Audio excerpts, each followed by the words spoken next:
பொதுவா தன்னுடைய வாழ்நாள 70% தூங்கியே கழிக்குதாம். அதாவது ஒரு நாளில் 12 தொடக்கம் 16 வரையிலான மணித்தியாலங்கள் அல்லது 20 மணித்தியாலங்கள் வரையிலும் தூங்கி கழிக்குமா. இந்த பூனைகள் தன்னுடைய வியர்வைய உள்ளங்கால் வழியாகத்தான் வெளியேற்றுமா. அதே மாதிரி பூனைகளினுடைய சிறுநீர் இருட்டுல மின்னும் தன்மை கொண்டதா காணப்படுமா.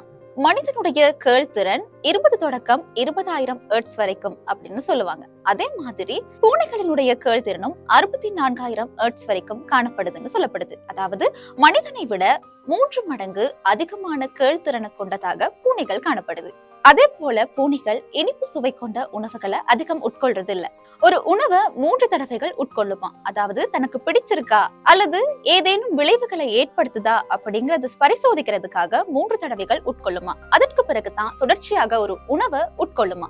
அதே மாதிரி பூனை பால் குடிக்கும் அப்படின்னு சொல்லுவாங்க. அதே மாதிரி பூனை உப்பு நீரை கூட அருந்துமா. அதனுடைய சிறுநீரக பை மூலமா உப்பை வடிகட்டி மாற்றக்கூடிய சக்தியையும் ஆற்றலையும் பூனைகள் கொண்டிருக்கு. அதே போல பூனைகளினுடைய எலும்புகள் 230 காணப்படுமா. அதே போல இதனுடைய முதுகு தண்டெலும்பு மிகவும் மென்மையாகவும் வளையக்கூடியதாகவும் உடையக்கூடிய தன்மை கொண்டதாகவும் காணப்படுது. பூனைகள் 56 தொடக்கம் 66 நாட்கள் வரையிலும் கருக்கட்டல் செய்யும். இப்படி வாழக்கூடிய பூனைகள்ல மிகவும் அதிக காலம் வாழ்ந்த ஒரு பூனையாக கிரீம் பஃப் அப்படின்னு சொல்லப்படக்கூடிய ஒரு பூனை தான் கருதப்படுது. இந்த பூனை 38 வருடங்கள் 3 நாட்கள் வாழ்ந்திருக்கு. இந்த பூனை தான் உலகிலேயே அதிக நாட்கள் வாழ்ந்த ஒரு பூனையாக கருதப்படுது. இது போல பூனை பற்றி உங்களுக்கு ஏதாச்சும் விடயம் தெரிந்தா அதையும் சொல்லிட்டு போங்க. மற்றும் ஒரு சுவாரஸ்யமான வீடியோல உங்கள் அனைவரையும் சந்திக்கிறேன்.